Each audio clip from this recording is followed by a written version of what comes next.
വിശ്വാസി നാവിനെ സൂക്ഷിക്കും. ഇത് ആരോടാ പറയുന്നേ? ഇത് ആരോടാ പറയുന്നേ? യാക്കോബ് ലോകക്കാരോടല്ല, നമ്മളെപ്പോലെ ഇങ്ങനെ കൂടി വന്നിരുന്ന കർത്താവിൽ സന്തോഷിക്കുന്ന, ആരാധിക്കുന്ന, വചനം കേൾക്കുന്ന താല്പര്യമുള്ളവരോട് പറയുന്ന കാര്യമാണ്. ദൈവമക്കളാണെങ്കിൽ, വിശ്വാസികളാണെങ്കിൽ നാവിനെ സൂക്ഷിക്കണം. അടുത്തത് 4-ാം അധ്യായം പഠിപ്പിക്കുന്നത്, നമ്മൾ നാവിനെ സൂക്ഷിച്ചതിന് ശേഷം അടുത്ത പറയുകയാണ്, നമ്മൾ എല്ലാ കാര്യങ്ങളിലും മുന്തി വരേണ്ടതിന് ആവശ്യമായിരിക്കുന്ന പ്രധാന ഘടകം ദൈവത്തിന് കീഴടങ്ങുക എന്നുള്ളതാണ്. മനസ്സിലാവുന്നുണ്ടോ? എല്ലാ കാര്യത്തിലും വിജയം പ്രാപിക്കണം. ആർക്കൊക്കെ വിജയം വേണം? ആർക്കെങ്കിലും ദൈവം പ്രവർത്തിക്കുന്ന കാണണം. അങ്ങനെയാണെങ്കിൽ ഒരൊറ്റ കാര്യമുള്ളൂ, പൂർണ്ണമായിട്ടും ദൈവത്തിന് കീഴടങ്ങണം. അതുപോലെ തന്നെ 5-ാം അധ്യായം, ലാസ്റ്റ് അധ്യായം പറയുന്ന പ്രകാരമാണ്, ദൈവത്തിന് കീഴടങ്ങി ജീവിക്കുന്നവർക്കുള്ള ഒരൊറ്റ പ്രത്യാശയുള്ളൂ, എൻ്റെ ഒരുമനാഥൻ വരുന്നുണ്ട്.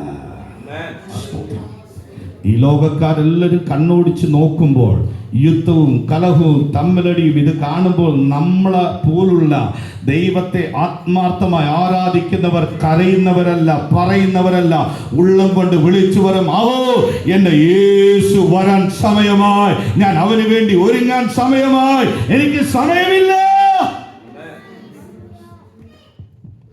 അതാണ് ഈ 5 അധ്യായങ്ങളിലെ മെസ്സേജ് എന്ന് പറയുന്നത്. ഒന്നുകൂടെ പറയാം. 1 വിശ്വാസത്തിൽ സ്ഥിരത വേണം. 2 വിശ്വാസത്തിന് പ്രവൃത്തി വേണം. 3 വിശ്വാസമുള്ളവന്റെ നാവ് നല്ലതായിരിക്കണം. 5 വിശ്വാസമുള്ളവൻ ദൈവത്തിന് കീഴ്പ്പെടണം. 6 വിശ്വാസമുള്ളവൻ യഹോവയ്ക്കായി കാത്തിരിക്കുന്നവൻ ആയിരിക്കണം. അങ്ങനെയുള്ള ഒരു ഗ്രൂപ്പിനോടാണ് യേശുവിന്റെ സഹോദരനായ പിൽക്കാലത്ത് അപ്പോസ്തലൻ എന്നൊക്കെ അറിയപ്പെടുന്ന യാക്കോബ് എഴുതി വെച്ചിരിക്കുന്നത്. അങ്ങനെയാണെങ്കിൽ അതിൻ്റെ ഉള്ളിലേക്ക് എന്നെ ചിന്തിപ്പിച്ചതായ 1-2 കാര്യങ്ങൾ പറഞ്ഞ് ഇരുപ്പാൻ താല്പര്യപ്പെടുക. ഇങ്ങനെയാണ് പറയുന്നത്, ആകയാൽ, അല്ലെ, ആ ഒരു പദം വായിച്ചില്ലേ? ആകയാൽ നിങ്ങൾ എന്ത് ചെയ്യണം? ദൈവത്തിന് കീഴടങ്ങണം എന്ന് പറഞ്ഞാൽ, എന്തോ ഒരു കാര്യം നടന്നിട്ടുണ്ട്, അതിന് പരിഹാരം എന്താണെന്ന് ചോദിച്ചാൽ ദൈവത്തിന് കീഴടങ്ങുക. അതാണ് ആകയാൽ എന്നുള്ള ശബ്ദം, അല്ലെ? അപ്പൊ ആകയാൽ എന്നുള്ള ശബ്ദം പഠിക്കണമെന്നുണ്ടെങ്കിൽ മുകളിൽ നിന്ന് 4-ാം അധ്യായത്തിന്റെ 1 മുതൽ താഴേക്കുള്ള 6 വാക്യങ്ങളിൽ 3 കാര്യങ്ങൾ പറഞ്ഞിട്ടുണ്ട്. ഈ കാര്യങ്ങൾ നമ്മളിൽ നിന്ന് മാറിപ്പോകേണ്ടതിന്, ഈ കാര്യങ്ങൾ വിശ്വാസികളിൽ നിന്ന് അകന്നു പോകേണ്ടതിന് ഒരൊറ്റ കാര്യമേ ഉള്ളൂ. പ്രാർത്ഥന മാത്രം പോരാ, ദൈവസഭയിൽ വന്നാൽ മാത്രം പോരാ, കൊടുത്താൽ മാത്രം പോരാ, പ്രസംഗിച്ചാൽ മാത്രം പോരാ, അതിനുത്തരം എന്നും ദൈവത്തിന് കീഴടങ്ങണം. അങ്ങനെയാണെങ്കിൽ അതിന്റെ 1-ാം വാക്യം ഒന്ന് വായിച്ചാട്ടെ. ദൈവത്തിന്റെയും കർത്താവായ യേശുക്രിസ്തുവിന്റെയും ദാസനായ അല്ല, 4-ാം അധ്യായം 1-ാം വാക്യം യാക്കോബ്. നിങ്ങൾ ശണ്ഠയും കലഹയും. ഓക്കേ, നിങ്ങളിൽ ആരിൽ? നോക്കിയ പദപ്രയോഗം നോക്കിയേ, ദൈവസഭയെ നോക്കി ശക്തിയുക്തം വ്യക്തമായിട്ട് ആത്മനിറവുള്ള യാക്കോബ് വിളിച്ചു പറയാണ്, നിങ്ങളിൽ എന്താണുള്ളത്? അപ്പൊ എന്തുണ്ട് ദൈവസഭയ്ക്കകത്ത്? ഇങ്ങനെയൊക്കെ ഇരുന്നാലും നമ്മുടെ ഉള്ളിലൊക്കെ എത്രയൊക്കെ കിടപ്പുണ്ടെന്നറിയാവോ? കണ്ടു കഴിഞ്ഞാൽ സുന്ദരനും സുന്ദരിയുവാ, പക്ഷെ നമ്മൾ യഥാർത്ഥമായിട്ടൊന്ന് വെളിപ്പെട്ടാൽ, ഞാൻ പണ്ട് ഇങ്ങനെ പറയാറുണ്ട്, പത്തി അടക്കിയാണ് നമ്മൾ ഇരിക്കുന്ന സാഹചര്യം വന്നാൽ, അല്ലെ? കൂട്ടിനകത്തിരിക്കുന്ന പാമ്പ് എങ്ങനെയായിരിക്കുന്നത്? നിങ്ങൾ ആരും ഉണ്ടല്ലോ, നിങ്ങൾക്ക് ഇപ്പൊ തന്നെ സ്വർഗത്തിൽ പോകാൻ റെഡി ആയിട്ടിരിക്കുന്ന അല്ലെന്ന്, നമ്മൾ ശരിയായാലേ പോകത്തു, അല്ലേ? ഈ മാളത്തിനകത്തിരിക്കുന്ന പാമ്പ് പത്തി അടക്കയായിരിക്കുന്നത്, പക്ഷെ ഒരു ചെറിയ അനക്കം കിട്ടിയാൽ എന്ത് ചെയ്യും? അല്ലേ? അല്ലേ? ചെറിയ അനക്കം കിട്ടിയാൽ എന്ത് ചെയ്യും എന്ന് പറഞ്ഞ പോലെയല്ലേ നമ്മുടെ സ്വഭാവം? എത്രയോ സന്തോഷമാണ് ചിരിയും കളിയും എരിപ്പും എന്തേലും ഒന്ന് നമുക്ക് ആവശ്യമില്ലാത്തതൊന്ന് മുട്ടി നോക്കട്ടെ, പാമ്പ് പൊങ്ങുന്നത് പോലെ വരും. ഇത് ദൈവസഭയ്ക്കകത്തുണ്ട് എന്നാര് പറയുന്നു? അദ്ദേഹത്തെ എന്നാൽ നമ്മളിൽ കാണാതിരിക്കേണ്ടതിന് ദൈവ കുടുംബങ്ങളിൽ, ദൈവസഭകളിൽ പരസ്പരം ശണ്ടയിടാതിരിക്കേണ്ടതിന്, തമ്മിൽ അടിക്കാതിരിക്കേണ്ടതിന് യാക്കോബ് വിളിച്ചു പറയുകയാണ്, നിങ്ങൾ കേവലം മനുഷ്യരെ പോലെ ജീവിച്ചാൽ പോരാ, ദൈവത്തിന് പ്രസാദമുള്ളവനായി ദൈവത്തിന് കീഴടങ്ങണം. അതല്ലേ ഇന്ന് ലോകരാജ്യങ്ങൾ മൊത്തം നോക്കിയേ, ദൈവസഭകളിൽ പരസ്പരം അടിയും പിടിയും പരസ്പരം പള്ളു പറയലും പോണ്ട, പാസ്റ്റർമാരും വിശ്വാസികളും തമ്മിൽ ചേർമ്മയില്ലാത്ത രീതിയിൽ രാജ്യങ്ങളിൽ ആരാധന നടപ്പുണ്ട്. പക്ഷെ ഒരുവനോട് ചേർന്ന് നിൽപ്പാൻ മനസ്സില്ലാത്തതിന്റെ കാരണം അന്ന് യാക്കോബ് എഴുതി വെച്ചു. കാരണം അവരുടെ ഇടയിൽ ദൈവത്തിൻ്റെതായ സാന്നിധ്യം മനസ്സിലാക്കാതെ. സ്തോത്രം. അപ്പൊ എന്താണ് ശണ്ടയും കലഹത്തിന്റെയും കാരണമെന്ന് താൻ പറയുന്നുണ്ട്? വായിച്ചാട്ടെ. എവിടെ നിന്ന് ഒരു ക്വസ്റ്റ്യൻ. അപ്പൊ എവിടെയാണ് ശണ്ടയും കലഹവും? മറ്റുള്ളവരിൽ നിന്നാണ്. ശ്രദ്ധിക്കണേ, ഈ പദം ശ്രദ്ധിച്ച് വായിച്ചാലേ മനസ്സിലാവുള്ളൂ. എന്താ പറയുന്നത്? മറ്റുള്ളവരല്ല നമ്മളിൽ കലഹം ഉണ്ടാക്കുന്നത്, മറ്റുള്ളവരുടെ വാക്കല്ല എന്നിൽ കലഹമുണ്ടാക്കുന്നത്. എന്റെ അവയവത്തിൽ ദൈവത്തിന് ഇഷ്ടമില്ലാത്ത ചിലതിരിപ്പുണ്ട്. ഹലോ എന്ന് പറഞ്ഞാൽ പലപ്പോഴും പക്ഷേ അവൻ അങ്ങനെ പറഞ്ഞതുകൊണ്ടാണ് ഞാൻ പ്രതികരിച്ചത് എന്നല്ലേ നമ്മൾ പറയുന്നത്. ആ വ്യക്തി എന്നെ ഉപദ്രവിച്ചത് കൊണ്ടാണ് ഞാൻ എന്ത് ചെയ്തത്, അതേ രീതിയിൽ വാക്കുകൾ പറഞ്ഞത് എന്നല്ലേ നമ്മൾ പറയാറുള്ളത്. അപ്പൊ എന്റെ ചോദ്യം, അവൻ അതുപോലെ പറയുന്നെങ്കിൽ ഞാൻ പറയാനുള്ള ഘടകം അവൻ പറഞ്ഞ വാക്കല്ല, എന്റെ അകത്ത് അതിരിപ്പുണ്ട്. ഹല്ലേലൂയ എന്ന് പറഞ്ഞാൽ ദൈവസഭയ്ക്കകത്ത് പ്രാർത്ഥിക്കുന്നവരാണെങ്കിലും ആരാധിക്കുന്നവരാണെങ്കിലും അവരുടെ ശത്രു എന്ന് പറയുന്നത് അടുത്തിരിക്കുന്ന വ്യക്തിയല്ല, നമ്മളെ കുറ്റം പറയുന്ന വ്യക്തിയല്ല. യാക്കോബ് വിളിച്ചു പറയാൻ, നിങ്ങളുടെ ശത്രു നിങ്ങൾ തന്നെ. അതുകൊണ്ടല്ലേ ഭാര്യയും ഭർത്താവും തമ്മിൽ പിണങ്ങുമ്പോഴും പ്രശ്നം പരിഹരിക്കുന്നതിന് പകരമായിട്ട് നമ്മൾ റബ്ബർ വലിച്ചു നീട്ടുന്നത് പോലെ നീട്ടും, അല്ലേ? ചിലരെ കണ്ടിട്ട് പിണങ്ങി കഴിഞ്ഞു കഴിഞ്ഞാൽ ഭക്ഷണം വേണമെന്ന് നോക്കും. അങ്ങനെ ആരെങ്കിലും ഒരു, ഞാൻ ചോദിക്കുന്നില്ല, ചോദിച്ചു കഴിഞ്ഞാൽ അവിടെ പ്രശ്നമാവുമായിരിക്കും, അല്ലേ? ആദ്യം ഉപേക്ഷിക്കുന്ന എന്തായിരിക്കും? ഭക്ഷണം. എന്നിട്ട് പോയിട്ട് കട്ടിലേ കിടന്ന് അങ്ങോട്ട് തിരിഞ്ഞങ്ങ് കിടന്നോളും. പുള്ളിക്കാരത്തിയാണെങ്കിൽ അങ്ങോട്ട് തിരിയും, പുള്ളിക്കാരനാണെങ്കിൽ. രണ്ടിന്റെ ഇടയിൽ മക്കൾ വന്ന് തോണ്ടണം. എന്താണെന്നറിയാവോ? ഇവിടെ ദൈവം നിങ്ങളെ അല്ലെങ്കിൽ നമ്മളെ ഒരുമിച്ച് ചേർത്തപ്പോൾ ദൈവം പറഞ്ഞൊരു കാര്യമുണ്ട്, ഇനി മേലാൽ നിങ്ങൾ രണ്ടല്ല ഒന്നാണ്. എന്നാൽ ഒന്നായി തീരാതിരിക്കേണ്ടതിന് നമ്മളിൽ പോരാടുന്ന ചില അവയവങ്ങളുണ്ട്. ആ അവയവങ്ങളെ തിരിച്ചറിഞ്ഞ് അതിനെ പിടിച്ചു മാറ്റണമെങ്കിൽ നമ്മുടെ ഇടയിൽ ദൈവത്തിന് കീഴടങ്ങുന്നവർ എഴുന്നേൽക്കണം. അതിനുവേണ്ടി പാസ്റ്റർ വന്നാൽ പ്രാർത്ഥിച്ചാൽ നടക്കത്തില്ല കേട്ടോ, ഉപവസിച്ചാൽ നടക്കത്തില്ല, കീഴടങ്ങിയെങ്കിലേ നടക്കുകയുള്ളൂ. അതാ യാക്കോബ് വ്യക്തമാക്കുന്നത് ഇവിടെ. എന്താ ദൈവസഭയ്ക്ക് പറ്റിയത്? പാട്ടുണ്ട്, ആരാധനയുണ്ട്, കയ്യടിയുണ്ട്, എല്ലാവിധമായ സജ്ജീകരണങ്ങളുമുണ്ട്. എന്നാൽ തമ്മിൽ എന്തില്ല? ഇതിന്റെ കാര്യം നമ്മളിൽ നിന്ന് എന്ത് പോയി? ദൈവഭയം പതുക്കെ മാറുവാൻ തുടങ്ങി. അത് തിരിച്ചു കൊണ്ടുവരുവാൻ ദൈവസഭ കഴിഞ്ഞ ആഴ്ചയിൽ പ്രസംഗിച്ചതുപോലെ അത് ദൈവത്തിന്റെ കുടുംബമായി തീരണമെങ്കിൽ യാക്കോബ് വിളിച്ചു പറയുകയാണ്, കേവലം വന്നിരുന്ന പോരാ, ദൈവത്തിന് കീഴടങ്ങിയവർ ദൈവസഭയ്ക്കകത്ത് വരണം. അപ്പൊ നമ്മളിൽ എന്തുണ്ട്? ഒരു യുദ്ധമുണ്ട്. പറഞ്ഞാൽ നമ്മളിൽ എന്തുണ്ട്? എന്താ? നല്ല സ്വഭാവവും ചീത്ത സ്വഭാവവും. ഇങ്ങനെ പറയാം, ദൈവത്തിന് ഇഷ്ടമുള്ള സ്വഭാവവും ദൈവത്തിന് ഇഷ്ടമില്ലാത്ത സ്വഭാവവും നമ്മളിലുണ്ട്. ഇല്ലേ? ഉണ്ടോ ഇല്ലയോ? കാരണം ഇത് ഞാനല്ല, പൗലോസ് തന്നെയാണ് ഗലാത്യ ലേഖനം 5 പറയുന്നത്. പരസ്പര വിരുദ്ധമായ രണ്ട് വ്യക്തികൾ നമുക്കകത്തുണ്ടത്. അങ്ങനെയല്ല, ആത്മാവും ജഡവും തമ്മിൽ പരസ്പരം വിരുദ്ധമാണ്. എന്തിനാണ്? ആത്മാവ് യേശുവിനെ അനുസരിക്കാൻ പറയുന്നു, ജഡം യേശുവിനോട് അകലാൻ പറയുന്നു. അവിടെ തമ്മിൽ അടി കണ്ടിട്ട് പൗലോസ് എഴുതി വെച്ചു, ആത്മാവിനെ അനുസരിച്ചു നടക്കണം. അപ്പൊ ഒന്നാം പദത്തിൽ ഇപ്രകാരമാണ് പറയുന്നത്, എന്റെ ശരീരത്തിൽ വ്യാപരിക്കുന്ന, നിങ്ങളുടെ ശരീരത്തിൽ വ്യാപരിക്കുന്ന ദൈവഹിതമല്ലാത്ത, ദൈവത്തിന് ഇഷ്ടമല്ലാത്ത, ദൈവപ്രവൃത്തിക്ക് അനുയോജ്യമല്ലാത്ത, നമ്മളെ ദൈവത്തിൽ നിന്ന് അകറ്റിക്കളയുന്ന ഈ സ്വഭാവം നിൽക്കുമ്പോൾ ആ വ്യക്തി വിളിച്ചു പറയണം, കർത്താവേ, എനിക്ക് ഈ സ്വഭാവത്തിൽ നിന്ന് രക്ഷപ്പെടണമെങ്കിൽ എനിക്ക് അങ്ങയുടെ അധീനതയിൽ വരണം.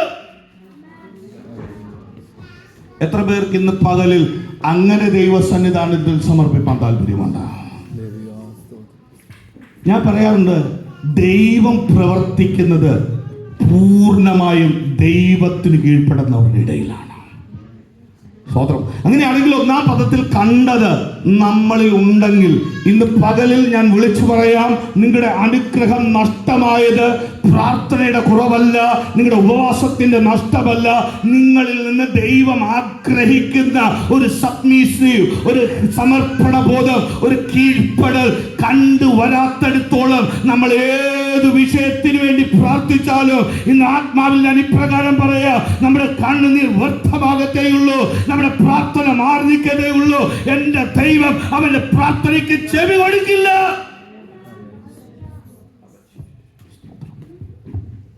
കാരണം ദൈവം ദൈവമാകിയാൽ ദൈവത്തിന് ദൈവത്തിൻ്റെതായ രീതിയിൽ ആൻസർ തരാനാണ് ഇഷ്ടം. അപ്പൊ ഒന്ന്, നമ്മുടെ ശരീരത്തിൽ എന്തുണ്ട്? വ്യാപരിക്കുന്ന അവയവം ദൈവഹിതത്തിന് തത്തുല്യമല്ലാത്തത് കൊണ്ട് നമ്മളുടെ ഇടയിൽ സണ്ടയും കലഹവും വരുന്നു. അതുകൊണ്ട് അത് മാറാനായിട്ട് യാക്കോബ് എന്നാ പറയുന്നത്, വേറെ എങ്ങും പോകണ്ട, ഇവിടെ വന്നാൽ മതി, കർത്താവിന്റെ പാദമെടുത്തെങ്കിൽ. നമ്മൾ പ്രത്യുത്തരം പറയാൻ പോകണ്ടേ? നമ്മൾ ഒരുവനെ വെല്ലുവിളിക്കാൻ പോകണ്ടേ? നമ്മളോട് പ്രതികരിക്കുന്നവരോട് പ്രതികരിക്കണ്ടേ? നമ്മളെ ഉപദ്രവിക്കുന്നവരോട് ഉപദ്രവിക്കണ്ടേ? നമ്മളെ പീഡിപ്പിക്കുന്നവരെ പീഡിപ്പിക്കണ്ടേ? മറിച്ച് ഇതെല്ലാം കാണുമ്പോഴും ദൈവത്തിന് കീഴടങ്ങുവാൻ എത്ര പേർ തയ്യാറാ? അവിടെ ആ ദൈവപ്രവൃത്തി കാണുന്നത്. ഓക്കെ, അടുത്ത താഴേക്ക് വായിച്ചാട്ടെ. രണ്ടാമത്തെ പോയിന്റ് എന്താ കാരണം? ആ ആ ആ ആ അത് ഇത് കേട്ടോ, നിങ്ങൾ യാചിക്കുന്നു എങ്കിലും ഇതിനായി. അപ്പൊ രണ്ടാമത്തെ പ്രോബ്ലം എന്താ ദിവസപ്പെടെ? പ്രാർത്ഥനയുണ്ട്, പക്ഷെ അത് സ്വന്തം താല്പര്യങ്ങൾ നിറവേറ്റാം. ഹല്ലേലൂയ. നമ്മളൊന്ന് ചിന്തിച്ച്, നമ്മൾ എന്തിനാ പ്രാർത്ഥിക്കുന്നത്? എത്ര പേര് സ്വന്തം ആവശ്യമല്ലാത്ത കാര്യത്തിന് വേണ്ടി പ്രാർത്ഥിക്കാം? അങ്ങനെ ഒന്നും പറയില്ല ദൈവാസന. ഞങ്ങളെല്ലാവരും ഇത് ആദ്യം മുതൽ കേട്ട കാര്യം എന്താണ്? ആദ്യം നമുക്ക് വേണ്ടി പ്രാർത്ഥിക്കണം, അല്ലേ? എൻ്റെ ജോലി, എൻ്റെ പദവി, എൻ്റെ പണം, എൻ്റെ കൂട്ടായ്മ, എനിക്ക് വേണ്ടി. അത് ഇവിടെ പറയുന്നത് എന്താണ്? സ്വന്തം ഗുണത്തിനായിട്ട്. അങ്ങനെയല്ലേ? വായിച്ചോട്ടെ, ഒന്നുകൂടെ വായിച്ചോട്ടെ. ഭോഗങ്ങളിൽ ചെലവിടണം എന്ന് പറഞ്ഞാൽ എൻ്റെ വാർത്തയെ പറഞ്ഞ എന്നെ തന്നെ ഒന്ന് നല്ലതായി ചിത്രീകരിക്കേണ്ടതിന് പ്രാർത്ഥിക്കുന്ന പ്രാർത്ഥന. ഞാനിങ്ങനെ പലപ്പോഴും പറയാറുണ്ട്, ഈ സൈക്കിളിൽ പോയി ഒരു പഞ്ചറായാൽ 5 രൂപ ഇട്ട കയ്യിൽ ഒട്ടിക്കാൻ. പക്ഷെ അവൻ പ്രാർത്ഥിക്കുന്ന എന്തിനു വേണ്ടിയാണെന്നറിയോ? കർത്താവ്, എനിക്ക് ഹെലികോപ്റ്റർ വേണം. അപ്പൊ ഞാൻ അവനോട് ചോദിക്കും, മോനെ ഹെലികോപ്റ്റർ എന്തിനാ നിനക്ക്? ദൈവം പറഞ്ഞു അങ്ങ് പ്രാർത്ഥിച്ചോണം കിട്ടും. ഇവിടെ സൈക്കിളിന് പന്ത് ഒട്ടിക്കാൻ 5 രൂപ ഇല്ലാത്തവന് ഈ ഒരു ഹെലികോപ്റ്റർ എങ്ങാനും ദൈവം കൊടുത്ത എങ്ങനെ ഇരിക്കും? മനസ്സിലാവുന്നു ഞാൻ പറഞ്ഞു? എന്ന് പറഞ്ഞാൽ ദൈവം നൽകുവാൻ ആഗ്രഹിക്കുന്നതിനും അപ്പുറമായിട്ട് നമ്മൾ പ്രാർത്ഥിക്കുന്ന പ്രാർത്ഥനയെ കുറിച്ചാണ് ഇവിടെ പറയുന്നത്. അതെവിടെ ഉണ്ട്? ദൈവസഭയിലുണ്ട്. അപ്പൊ ഈ പറയപ്പെട്ട സ്വഭാവം മാറണമെന്നുണ്ടെങ്കിൽ എന്ത് ചെയ്യണമെന്നാ പറഞ്ഞത്? പ്രാർത്ഥിച്ചാൽ പോരാ, എന്ത് ചെയ്യണം? ആ കീഴടങ്ങുന്ന പാദത്തിലേക്ക് ഞാൻ പറയാം, എന്നാലേ മനസ്സിലാവത്തു. എന്ത് ചെയ്യണം? കീഴടങ്ങണം. അപ്പൊ പറഞ്ഞേ, പ്രാർത്ഥിച്ചാൽ മാത്രം പോരാ, ദൈവഹിതം ഉള്ളത് പ്രാർത്ഥിക്കണം. മനസ്സിലാവുന്നുണ്ടോ ഞാൻ പറഞ്ഞു വരുന്നത്? പറഞ്ഞാലേ പ്രാർത്ഥിച്ചാൽ മാത്രം പോരാ, നമ്മളെ കാണിക്കാൻ. ഈ പരീശന്മാരെ കുറിച്ച് പറയുന്നില്ല, അവർ പ്രാർത്ഥിക്കുമ്പോൾ എന്ത് ചെയ്യുന്നെന്നാ പറഞ്ഞത്? അവരെ കാണിക്കേണ്ടതിന് അല്ലേ? നമ്മളൊക്കെ ചിലരൊക്കെ നമ്മൾ അടുത്തിരിക്കുന്നവരൊക്കെ വീട്ടിക്കെട്ട് പോലെയാ പ്രാർത്ഥിക്കുന്നത്. പക്ഷെ വീട്ടിൽ ചെന്ന് പറഞ്ഞാൽ ഉരുക്ക് പൊട്ടുന്ന പോലെയാ പ്രശ്നം.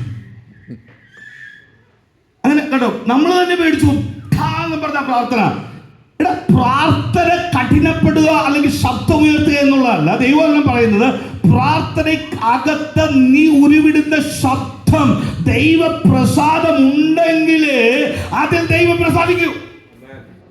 അല്ലാത്ത പ്രാർത്ഥന പ്രാർത്ഥിക്കുന്നവർ ദൈവസഭയ്ക്കുണ്ടെങ്കിൽ ആ സ്വഭാവം മാറേണ്ടതിന് യാക്കോബ് പറയാൻ, നിങ്ങൾ യേശുവിന്റെ അടുക്കൽ വരണം. അപ്പൊ യേശുവിന്റെ അടുക്കൽ വന്നു കഴിഞ്ഞാൽ യേശുവിന്റെ പ്രാർത്ഥന ആരെ കുറിച്ചായിരുന്നു? യേശുവിന്റെ പ്രാർത്ഥന പഠിച്ചിട്ടുണ്ടോ നമ്മളായിരിക്കും? യോഹന്നാന്റെ സുവിശേഷത്തിൽ പ്രാർത്ഥനയുണ്ട് യേശുവിന്റെ പ്രാർത്ഥന എന്തായാലും അവസാനത്തെ എന്നറിയാവും? യേശു ഭൂമിയിലായിരുന്നപ്പോൾ ഏറ്റവും പരമപ്രധാനമായ പ്രാർത്ഥന ഗത്സമന പ്രാർത്ഥനയല്ല. യേശു ഒത്തിരി പ്രാർത്ഥിച്ചിട്ടുണ്ട്. പക്ഷേ യേശു പ്രാർത്ഥിച്ച ഒരു പരമപ്രധാന പ്രാർത്ഥന എന്താണെന്നറിയോ? ഇങ്ങനെ ഒരു പ്രാർത്ഥനയുണ്ട്: കർത്താവേ, ഞാനും നീയും ഒന്നായിരിക്കുന്നത്. കേട്ടിട്ടുണ്ടോ പ്രാർത്ഥന? യോഹന്നാൻ 17 എന്താ പറയുന്നത്? പിതാവേ, ഞാനും അങ്ങും ഒന്നായിരിക്കുന്നത് പോലെ ആരൊന്നാകണം. നിങ്ങളാരും വായിച്ചില്ല. എടുത്ത യോഹന്നാൻ സുവിശേഷം 17.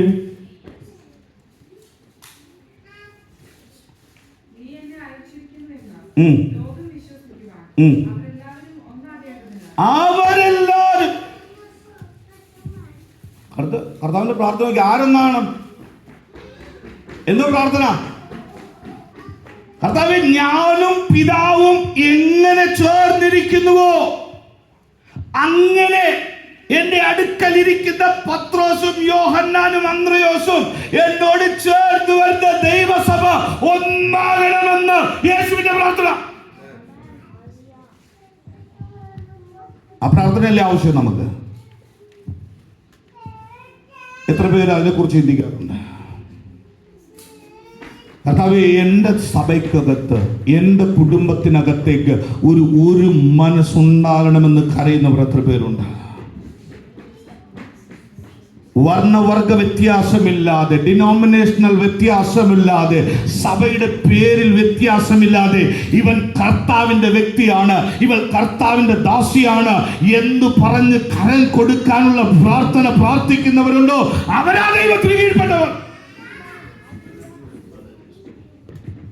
അടുത്തത് താഴെ പോയതാണ് യാക്കോബ്. അടുത്തത്. അപ്പോൾ നമ്മൾ നമ്മുടെ ആവശ്യങ്ങൾക്കപ്പുറമായിട്ട് ദൈവഹിതത്തിനൊത്തവണ്ണം പ്രാർത്ഥിക്കാത്തത് കൊണ്ട് കീഴടങ്ങണം. അടുത്തത് താഴെ പോയതാണ് യാക്കോബ്.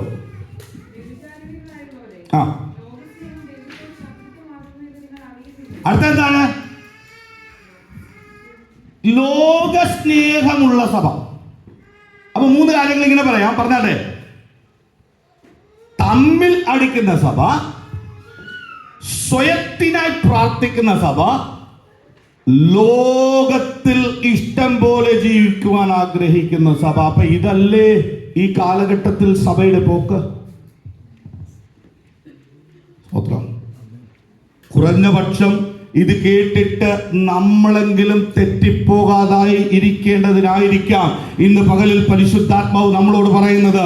ഏറെ കാലമില്ല, കാലം കഴിയും മുമ്പേ നമ്മളെങ്കിലും യേശു വരുന്നതിന് മുമ്പേ അവന്റെ മുമ്പിൽ അടിയറ വെച്ചിട്ട് പറയണം, കർത്താവേ, ആര് ലോകത്തിൽ തെറ്റിപ്പോയാലും ഞങ്ങൾ തെറ്റുവാൻ ഇടവരരുത്.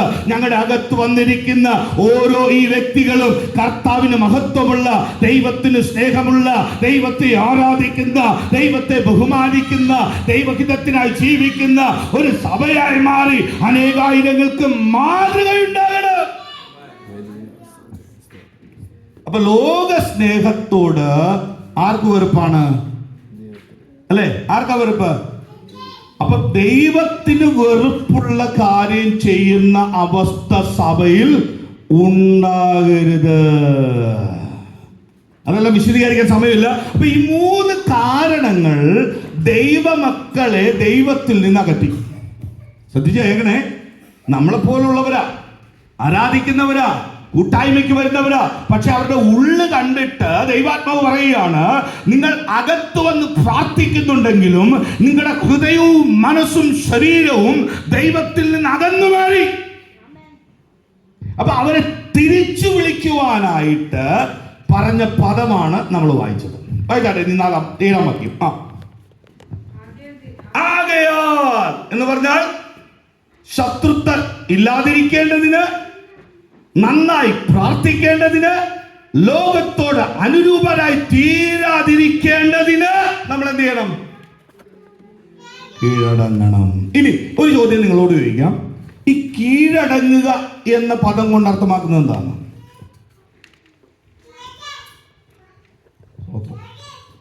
നിങ്ങൾ എന്നെ തുറച്ചു നോക്കാന്നല്ല, ഞാൻ നിങ്ങളോട് ക്വസ്റ്റ്യൻ ചോദിച്ചത്. എന്താണ് കീഴടങ്ങുക എന്ന പദം കൊണ്ട് നമ്മൾ അർത്ഥമാക്കുന്നത്? നിങ്ങൾ പറഞ്ഞിട്ട് ഞാൻ പറഞ്ഞു പോവാം. എന്നെ ചിന്തിപ്പിച്ചതായ 2-3 കാര്യങ്ങൾ ഞാൻ പറഞ്ഞിട്ട് ഞാൻ പ്രാർത്ഥിച്ച് അവസാനിപ്പിക്കാൻ. 1, ദൈവത്തെ പൂർണ്ണമായി അനുഗമിക്കുക എന്നതാണ് ദൈവത്തെ കീഴടക്കുക എന്നത്. ഒന്നുകൂടെ പറയാം, എന്താണ്? ദൈവത്തിന് പൂർണ്ണമായി അനുഗമിക്കുന്നവൻ, അനുധാവനം ചെയ്യുന്നവൻ, ഫോളോ ചെയ്യുന്നവനാണ് ആര്? ദൈവത്തിന് കീഴടങ്ങുന്നു. 2, ദൈവശബ്ദം അതുപോലെ കേൾക്കുന്നവനാണ് ദൈവത്തിന് കീഴടങ്ങുന്നത്. ഈ അടിമയെ കണ്ടിട്ടുണ്ടോ? അടിമ അല്ലേ? ഈ അവരുടെ മുതലാളിമാര് പറയുന്ന അതേപോലെ കേൾക്കും.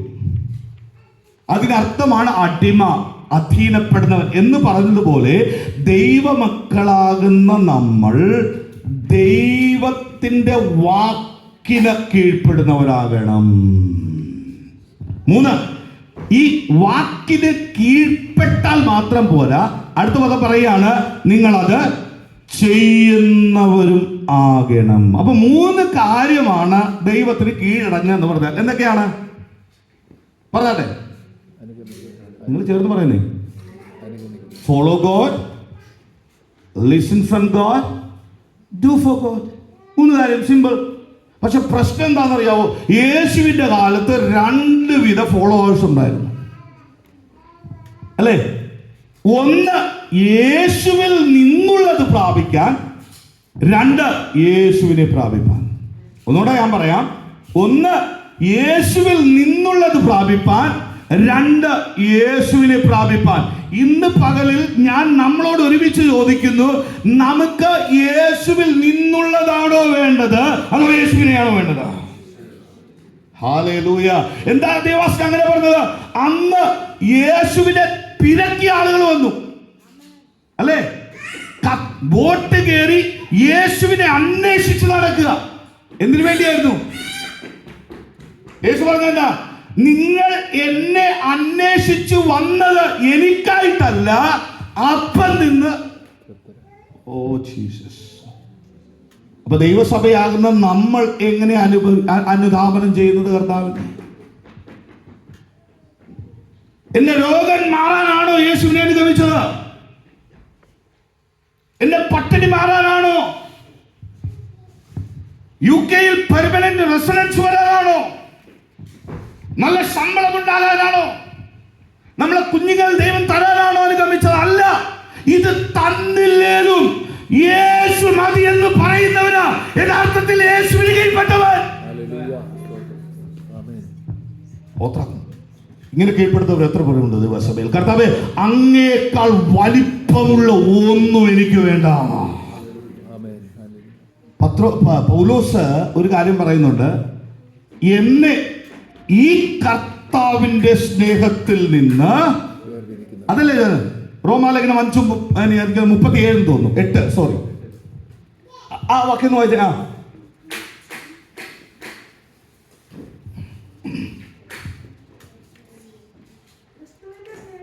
ക്രിസ്തുവിന്റെ സ്നേഹത്തിൽ നിന്ന് എന്ന് പറഞ്ഞാൽ ഞാൻ കർത്താവിനെ സ്നേഹിച്ചതിൽ നിന്നല്ല, യേശുവിന്റെ സ്നേഹം മനസ്സിലായത് കൊണ്ട്. അതാ പറഞ്ഞു. എന്നിട്ട് ഒരു ലിസ്റ്റ് നിരത്തി വെക്കുന്നുണ്ട്. പറഞ്ഞിട്ട് അതൊക്കെ നമ്മുടെ ജീവിതത്തിൽ ഉണ്ടോ നോക്കിയേ. വായിച്ചേ.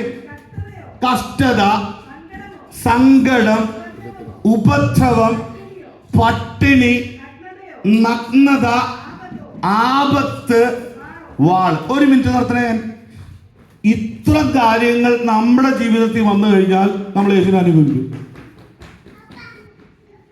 പറയാൻ എളുപ്പമാ. ഹലോ, നമ്മൾ പ്രസംഗിക്കും. ഇയ്യോബിന്റെ ജീവിതത്തിൽ ഒരൊറ്റ ദിവസം കൊണ്ട് സകലതും നഷ്ടപ്പെട്ടു. നമ്മുടെയൊക്കെ നഷ്ടപ്പെട്ടു നോക്കട്ടെ, അപ്പൊ അറിയാം. മനസ്സിലാവുന്നുണ്ട് ഞാൻ പറഞ്ഞു വരുന്നത്? ഇന്ന് ദൈവസഭയ്ക്കകത്ത് പ്രാർത്ഥന കുറഞ്ഞത്, ദൈവത്തോടുള്ള ഭക്തി കുറഞ്ഞത്, ദൈവത്തോടുള്ള ആരാധന കുറഞ്ഞത്, ദൈവത്തോടുള്ള ആ അനുരഞ്ജനം കുറഞ്ഞത്, ദൈവത്തിൽ നിന്ന് പല കാര്യങ്ങൾ ലഭിക്കാത്തത് കൊണ്ടല്ലേ?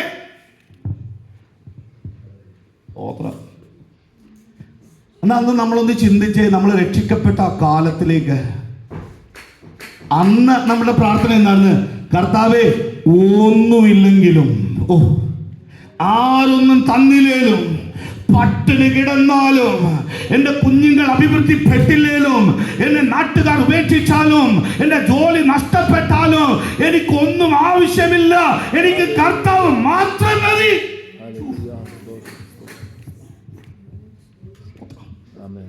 എന്നാൽ കാലക്രമേണ വന്നപ്പോൾ ദൈവസഭയുടെ മുദ്രാവാക്യം മാറി.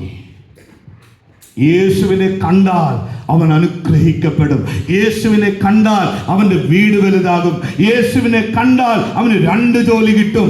യേശുവിനെ കണ്ടാൽ അവന്റെ ബാങ്ക് ബാലൻസ് വർദ്ധിക്കും. അയ്യോ, തെറ്റി. ഇതിനോടൊന്നും ഞാൻ എതിർപ്പല്ല. പക്ഷെ ഇന്ന് ദൈവസഭയ്ക്കകത്ത് 100-ൽ 80% ദൈവമക്കളും ദൈവദാസന്മാരുടെയും കണ്ണ് യേശുവിലല്ല, യേശു എന്ത് തരും.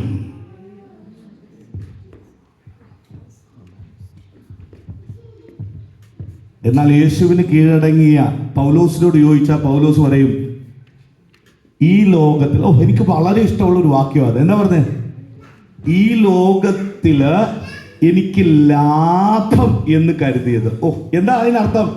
എൻ്റെ ജോലി, എൻ്റെ പണം, എൻ്റെ പദവി, എൻ്റെ കൊട്ടാരം, എൻ്റെ അപ്പൻ്റെ കപ്പല്, എല്ലാം ദൈവത്തെ കണ്ടു കഴിഞ്ഞപ്പോൾ എൻ്റെ മുമ്പിൽ വെറും കച്ചറയായി മാറി. മനസ്സിലാവുന്നുണ്ടോ ദൈവത്തിന്റെ ആഴം? യഥാർത്ഥമായി യേശുവിനെ മനസ്സിലാക്കിയവൻ, യഥാർത്ഥമായി യേശുവിന്റെ സ്നേഹം ഗ്രഹിച്ചവൻ ലോകത്തിലുള്ള സമ്പാദ്യത്തിന് പുറകെ പോകില്ലെന്ന്, ലോകത്തിന്റെ പദവിയിൽ പോകില്ല. അവൻ യേശു മതി.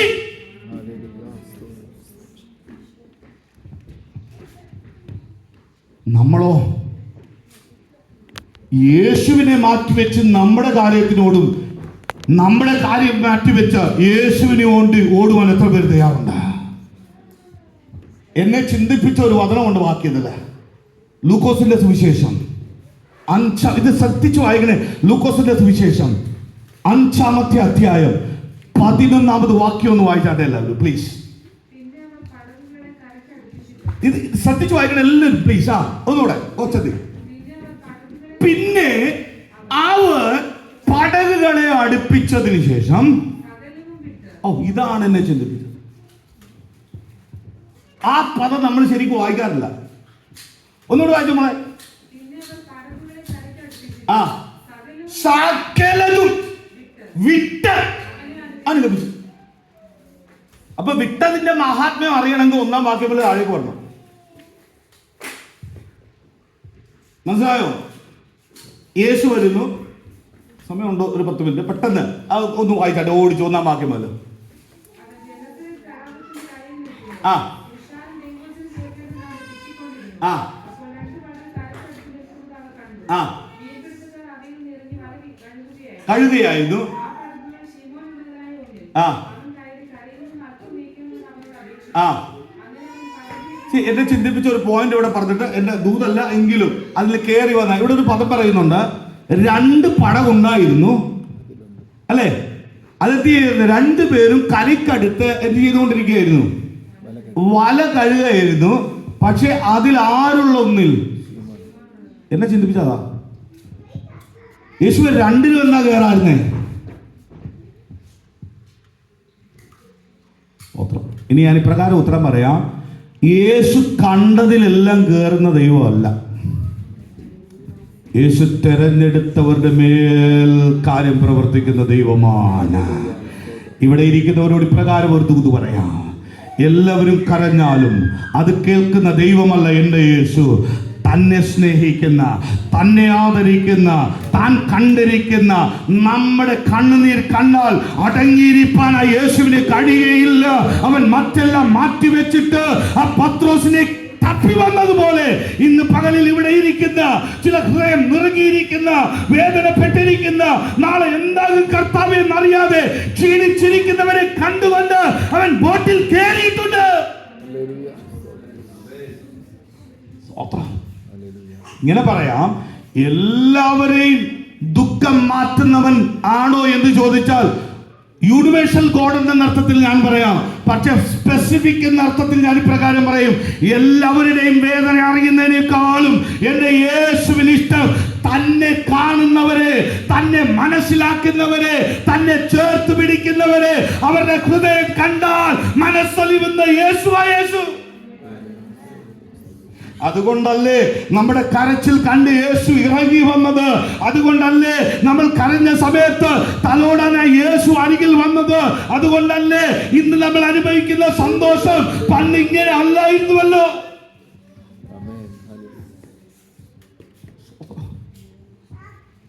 അപ്പൊ യേശു എന്ത് ചെയ്തു? പത്രോസിനെ തെരഞ്ഞു പിടിച്ച് അകത്ത് കയറി. നമ്മുടെ ദൈവാത്മാവ് പറയുന്നു, ചിലരെയൊക്കെ കണ്ടിട്ട് ദൈവം ഇന്ന് നിങ്ങളുടെ ഉള്ളിൽ ചിലത് ചെയ്യുവാൻ കയറി വരുന്നുണ്ട്. എത്ര പേര് സ്വീകരിക്കുന്നു? എനിക്കറിയത്തില്ല എത്ര വലിയ പ്രശ്നം. അതിന്റെ താഴേക്ക് വായിച്ചു കഴിഞ്ഞാൽ, പത്രോസിന്റെ ജീവചരിത്രം പഠിച്ചു കഴിഞ്ഞാൽ മുക്കുവനാകുന്ന ആ വ്യക്തികളുടെ, കാരണം ഞങ്ങളൊക്കെ ആ സൈഡിൽ ജീവിച്ചവരാ, അവിടത്തെ ഈ ജോലിക്ക് പോകുന്നവരെ ഡെയിലി വേജസിലാ. കിട്ടിയാൽ അന്ന് കറി വെക്കും, കിട്ടിയാൽ അന്ന് ജീവിക്കും. നാളെ എന്നുള്ള ചിന്തയില്ല. കടലിലേക്ക് പോവുക, മീൻ പിടിച്ചുകൊണ്ട് വരിക, വിൽക്കുക, അതുകൊണ്ട് ഉപജീവിക്കുക. അതുകൊണ്ടാണ് അവിടെ പരിശുദ്ധാത്മാവ് ഇപ്രകാരം എഴുതി വരുന്നത്, രാത്രി മുഴുവൻ എന്ത് ചെയ്തു? അധ്വാനിച്ചു, ഒന്നും കിട്ടിയില്ല എന്നുത്തരം പറഞ്ഞപ്പോൾ യേശു പറഞ്ഞ വാക്യങ്ങൾ പറയും. അതിന്റെ അർത്ഥം ഇപ്രകാരമാണ്, പത്രോസ് തനിക്കറിയാവുന്ന രീതിയിലൊക്കെ പരിശ്രമിച്ചിട്ടും ഒരു കാര്യവും കിട്ടാതെ മനസ്സ് നൊമ്പരപ്പെട്ട് ഹൃദയം വേദനയോടുകൂടെ കരഞ്ഞുകൊണ്ടിരിക്കുന്ന ആ കരയിലേക്ക് പരിഹാരം നടത്തുവാൻ കഴിവുള്ള എന്റെ യേശു കടന്നു വന്നെങ്കിൽ, ഇന്ന് പകലിൽ എന്നെ കേൾക്കുന്നവരെ, നിങ്ങളുടെ ഉള്ളം നീറുന്ന ഏതവസ്ഥയായാലും എന്റെ യേശു നിന്നെ കണ്ട് നിന്റെ വള്ളത്തിൽ വരുന്നുണ്ട്.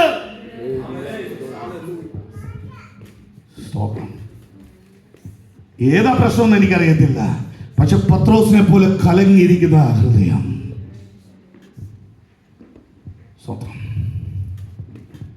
അടുത്തത് താഴേക്ക് വായിച്ചു വരുമ്പം എന്നെ ചിന്തിപ്പിച്ചത്, പത്രോസിന്റെ സ്വഭാവത്തെ കുറിച്ച് 1-2 കാര്യം പറഞ്ഞിട്ട് ഞാൻ അത് അവസാനിപ്പിക്കാം. ഈ പത്രോസ് ഇപ്പൊ വളരെ ഭാരപ്പെട്ടിരിക്കുക അല്ലേ? എല്ലാവരും എൻ്റെ കൂടെ ഇല്ലേ? പറഞ്ഞാലേ, പത്രോസ് എന്ത് ചെയ്തിരിക്കുക? വളരെ ഹൃദയമുണ്ട്. എന്തൊക്കെയായിരിക്കും തൻ്റെ ചിന്ത? വീട്ടിൽ പോകണം, ഇനി അരി മേടിക്കാൻ എന്ത് ചെയ്യും, അല്ലേ? നമ്മളെപ്പോലെ പലരൊക്കെ ഇനി PR വേണ്ടി ഞാൻ എന്തൊക്കെ ചെയ്യണം? ഇവിടുത്തെ കാര്യമല്ലേ പറയാൻ പറ്റുള്ളൂ. നാട്ടിലെ കാര്യമായിരുന്നെങ്കിൽ ഞാൻ അരിയും വെള്ളമൊക്കെ പറഞ്ഞു. ഇവിടെ അരിയും വെള്ളത്തിനൊന്നും ബുദ്ധിമുട്ടില്ലല്ലോ. നിങ്ങൾക്ക് PR, പിന്നെന്താ ലൈഫ് ഇൻ UK എക്സാംസ്, കുഞ്ഞുങ്ങളെ എങ്ങനെ നടത്തണം, ഏത് സ്കൂളിൽ വിടണം, ഇതൊക്കെ ആയിരിക്കും നമ്മുടെയൊക്കെ ചിന്ത. ഇങ്ങനെ നമ്മളൊരു ആവശ്യത്തിലിരിക്കെ നമ്മൾ ആരെങ്കിലും ഹെൽപ്പ് ചെയ്യൂ? ആരെല്ലാവരും ഇങ്ങനെ തൂച്ചു നോക്കി എൻ്റെ പാസ്റ്റർ പറയാമോ? ഞാൻ പറയാൻ പോകുന്ന നല്ല കാര്യമാണ്, നമുക്ക് അനുഗ്രഹമുള്ള കാര്യമാണ്. യേശു ജസ്റ്റ് ഒന്ന് വള്ളത്തിൽ കയറിയതേ ഉള്ളൂ, പത്രോസിന്റെ നിലവാരം മാറി. യേശു വന്ന് വള്ളത്തിനകത്ത് കയറിയിട്ട് ചോദിച്ചൊരു ചോദ്യമുണ്ട്. എന്താ? അല്പം വള്ളം നീക്കണം. ഇപ്പൊ ഞാൻ എങ്ങാനും ആയിരുന്നെങ്കിൽ യേശുവിനോട് പറഞ്ഞത്, രാത്രി മൊത്തം ഉറക്കൊഴിച്ചിട്ടിരിക്കുക, പെട്ടെന്ന് കാര്യം പറയാനുള്ള സ്ഥലം വിട്ടോ, എനിക്ക് വീട്ടിൽ പോകണം. നമ്മളൊക്കെ അങ്ങനെയല്ലേ? ഉറക്കം തിന്നിട്ട് രാത്രി ഒന്നിച്ച്, പാസ്റ്ററേ രാത്രി മൊത്തം ഉറക്കമായിരുന്നു, അതുകൊണ്ട് ഇന്ന് പ്രാർത്ഥനയ്ക്ക് വരാനായിട്ട് കണ്ണ് തുറക്കുന്നില്ല. ആരും ഒന്നും മിണ്ടുന്നില്ല, എന്നോട് എവർക്കല്ലേ? അല്ലേ? നമ്മളൊക്കെ അങ്ങനെയല്ലേ? ആണോ? അല്ലേ? ഞാൻ ഉൾപ്പെടെയതാ. എന്താ നമ്മൾ പറയുന്നത്? അല്ലേ? ലൂക്ക് കറക്റ്റ് സത്യം പറഞ്ഞു. ലൂക്ക് കറക്റ്റായിട്ട് ലൂക്കോസിന്റെ കാര്യം പറഞ്ഞിട്ടുണ്ട്, അല്ലേ? നമ്മളെങ്ങനെയാ അറിഞ്ഞാട്ടെ നിങ്ങൾ? എന്നാലും ഞാൻ നിർത്തുള്ളൂ, അല്ലെങ്കിൽ ഞാൻ ഇനി ഒരു അരമണിക്കൂർ കൂടെ എത്തും. അങ്ങനെയല്ലേ നമ്മൾ പറയുന്നത്? അപ്പൊ കർത്താവ് പറയാ, മോനെ അല്പം ഒരു 5 മിനിറ്റ് എനിക്ക് വേണ്ടി ഇരിക്കാൻ പറ്റുമോ? എന്റെ കണ്ണ് തുറക്കുന്നില്ല പാസ്റ്ററെ.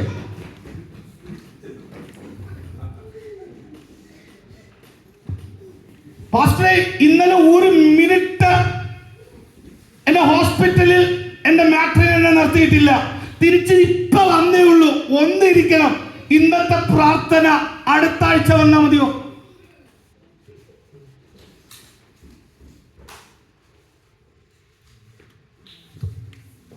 അനുഗമിക്കുന്ന ആളുകളല്ലേ നമ്മൾ?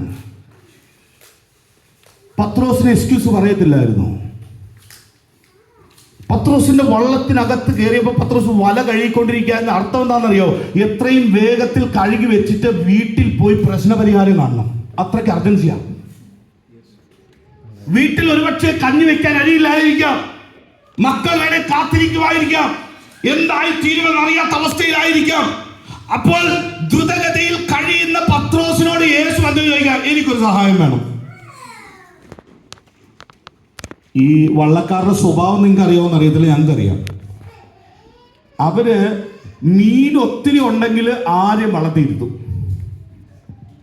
അല്ലേ? ഞങ്ങളൊക്കെ അവിടെ താമസിച്ചവരെ ഈ കോസ്റ്റൽ സൈഡിലായത്. മീനൊക്കെ ഒത്തിരി വള്ളത്തിൽ കയറി കഴിഞ്ഞാലേ അവർക്ക് ഭയങ്കര സന്തോഷമാണ്. ആര് വന്നാലും എന്ത് ചോദിച്ചാലും നല്ല ഉത്തരവേ പറയുള്ളൂ, വള്ളത്തിൽ കയറി വേണമെങ്കിൽ 2 മീനും എടുത്ത് കഴിയും ഉള്ളതുകൊണ്ട്. പക്ഷെ ഒരു മീന് പോലും ഇല്ലാതെ വേദനപ്പെട്ട് കരയ്ക്കടുപ്പിച്ച് വല കഴുകിക്കൊണ്ടിരിക്കുന്ന അദ്ദേഹത്തിന്റെ വള്ളത്തെ തൊട്ടാൽ അറിയാം അദ്ദേഹം യഥാർത്ഥ വ്യക്തി ആര്. കാരണം ഇതൊക്കെ ഞങ്ങൾ ചെറുപ്പത്തിൽ അനുഭവിച്ചതാ. ഇങ്ങനെ പോയി വശകേടനെങ്ങാനും വള്ളത്തെ തൊട്ടിട്ട് തലയ്ക്ക് വരെ കിഴുക്ക് കിട്ടിയിട്ടുണ്ട്. അപ്പൊ ആ കോൺസെപ്റ്റിലൊന്ന് ചിന്തിച്ചേ. അന്ന് യേശുവിനെ ഒന്നും പത്രോസിന് വ്യക്തിപരമായിട്ട് അറിയത്തില്ല. യേശു കേവലം ഉപദേശി എന്ന നിലയിൽ വള്ളത്തിൽ കയറിയത് പോരാഞ്ഞിട്ട് പറയുക, അല്പം വള്ളം എനിക്ക് വേണ്ടി. എന്റെ പോയിന്റ് ഇതാണ്, ഞാൻ നിസ്സഹായനായിരിക്കെ, ഒരു സഹായം ആവശ്യമുള്ളതിരിക്കെ മറ്റുള്ളവനെ സഹായിപ്പാൻ തയ്യാറാവും.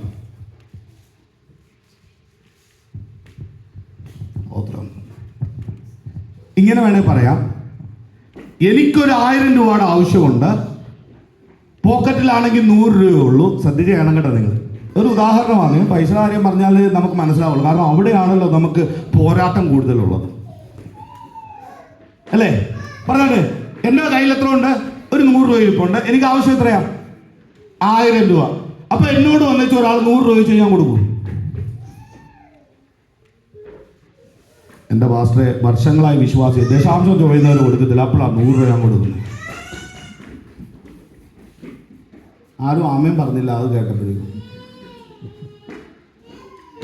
അല്ലേ? 100 രൂപ, ബാക്കി 900 വേണ്ടി ഞാൻ മുട്ടുമേൽ നിന്ന് പ്രാർത്ഥിക്കുക, കർത്താവ് എങ്ങനെയെങ്കിലും അല്ലേ ലൂക്കേ 900 എനിക്ക് വേണം. അപ്പോഴാണ് അത്താഴം വന്നിട്ട് പറയുന്നത്, എനിക്ക് 100 ഹെൽപ്പ് ചെയ്യണമെന്ന് ചോദിച്ചാൽ ആരെങ്കിലും ചെയ്യുവോ? ഇല്ല. പത്രോസ് അങ്ങനെയല്ലായിരുന്നു. യേശു ബോട്ടിനകത്ത് കയറിയപ്പോൾ തന്നെ പത്രോസിന്റെ ഉള്ളുമാറി, എനിക്ക് സഹായമില്ലെങ്കിലും ഞാൻ മറ്റുള്ളവരെ ഹെൽപ്പ് ചെയ്യും. എത്ര പേരുണ്ട് അങ്ങനെ ചെയ്യാൻ? ഞാൻ അതുകൊണ്ടല്ലേ ഈ വിധവയുടെ കാശ് കണ്ടിട്ട് 2 കാശായിട്ടുള്ളൂ അല്ലേ? യേശു പറഞ്ഞെന്താണ്? സകലവന്മാരെക്കാളും ആര് കൂടുതലിട്ടു? അങ്ങനെയല്ലേ ബൈബിൾ പറയും? വായിച്ചിട്ടില്ലേ നിങ്ങൾ? അങ്ങനെയല്ലേ വായിക്കുന്നത്? അതോ എനിക്ക് തെറ്റിയതാണോ? അപ്പൊ എന്താ പറഞ്ഞാ 1 ലക്ഷം ഇട്ടവരുണ്ട്, ശ്രദ്ധിക്കണേ. ചിലപ്പോൾ 1 കോടി ഇട്ടവരുണ്ടാകാം. പക്ഷെ കർത്താവിന് ഇഷ്ടപ്പെട്ട ഏതാ? അതിന്റെ അർത്ഥം എന്താ? മനസ്സിലാവുന്നുണ്ട് ഞാൻ പറഞ്ഞു വരുന്നത്? എടാ, 1000 കോടി ഉണ്ടായിരിക്കെ 1 കോടി കൊടുത്തവനല്ല ദൈവ സന്നിധാനത്തിൽ വലുത്. 30 ലക്ഷം ഉണ്ടായിരിക്കെ 30,000 കൊടുത്തതല്ല വലുത്. 2 കാശേയുള്ളൂ.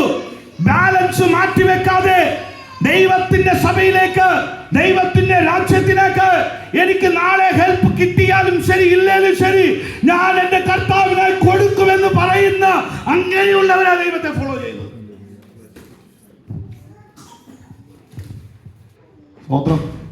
അങ്ങനെയുള്ളവരുടെ സ്വഭാവം എങ്ങനെയായിരിക്കും അറിയാമോ? ഇപ്പം എങ്ങനെ കൊടുത്തു?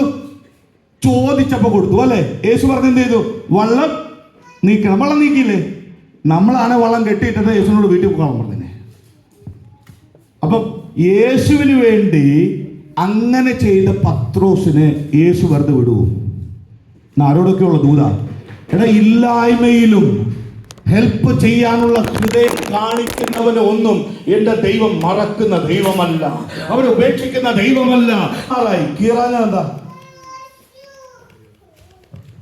ഞാൻ ഇങ്ങനെ പറയാം, ദൈവം തന്നത് ഒന്നും കീറാൻ സമ്മതിക്കത്തില്ല.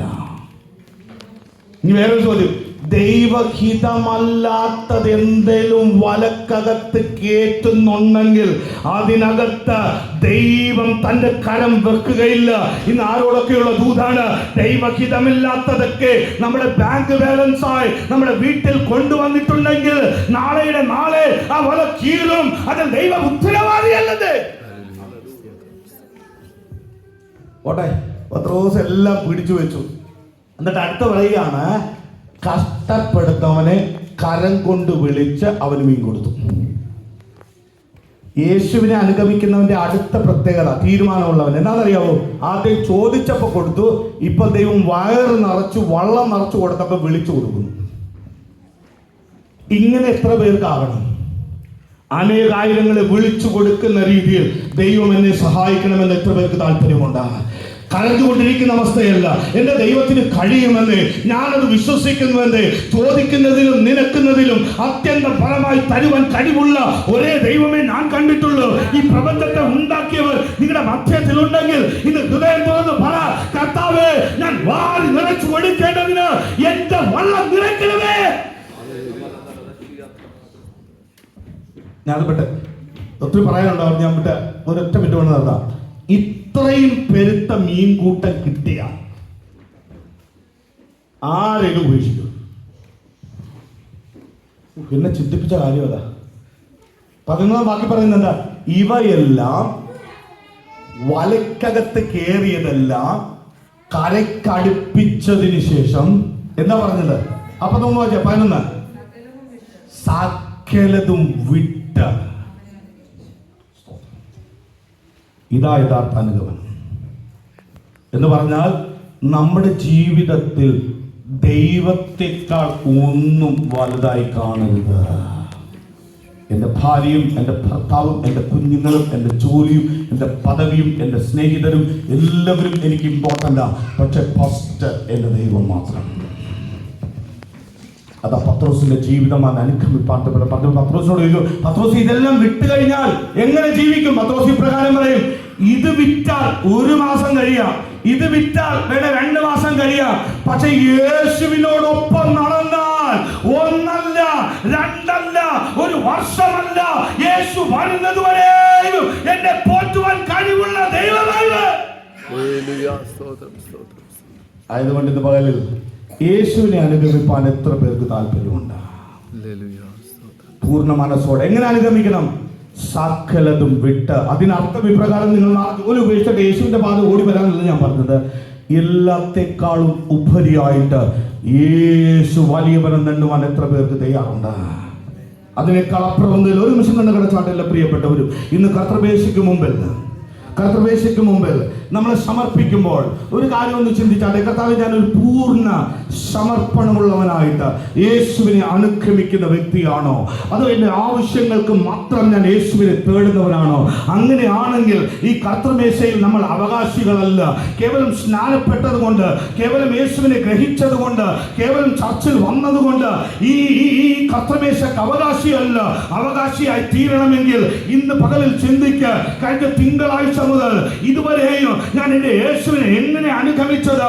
അതിനിടയിൽ ദൈവത്തെക്കാൾ വലുതായിട്ട് എന്റെ ജീവിതത്തിൽ എന്തെങ്കിലും ഉണ്ടായിരുന്നോ? ആരെങ്കിലും ഞാൻ അതിനേക്കാൾ ഉപരിയായി കരുതിയിട്ടുണ്ടെങ്കിൽ ഇന്ന് പകലിൽ ദൈവത്തോട് പറ, കർത്താവേ ക്ഷമിക്കണം. അങ്ങയോട് ശരീരത്തോട് ഒന്നായി തീരാത്ത അവസ്ഥ എന്റെ മനസ്സിലുണ്ടെങ്കിൽ, കലഹമുണ്ടെങ്കിൽ, സ്വയം ജീവിതമുണ്ടെങ്കിൽ, എനിക്ക് ശത്രുത്വമുണ്ടെങ്കിൽ, ലോകമുണ്ടെങ്കിൽ, കർത്താവിനോട് ക്ഷമിക്കണമേ എന്ന് പറ.